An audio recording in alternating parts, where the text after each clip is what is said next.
Wahai kaum jomblo yang tersisihkan, benarkah punya kekasih itu enak?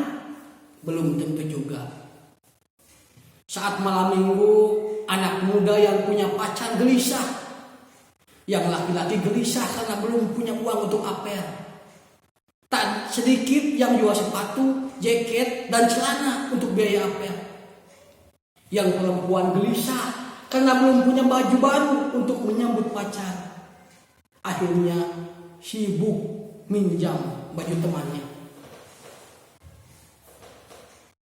Sering terlintas di benak kita betapa asyiknya punya pacar.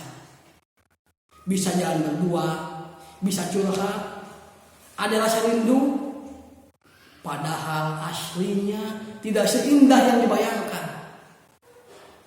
Gara-gara pacaran, kita banyak kehilangan teman.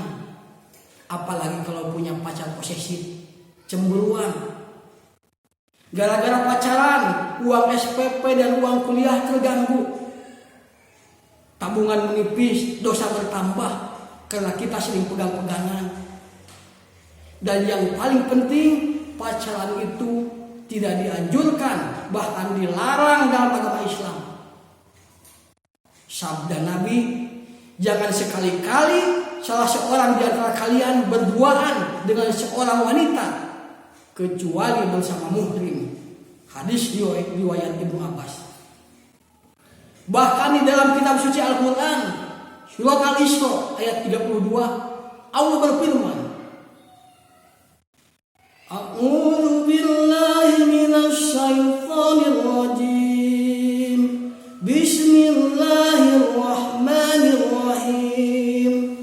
Wala taqrabul jinna innahu kana fahisha wa sa'at sabila. Dan janganlah kamu mendekati zina.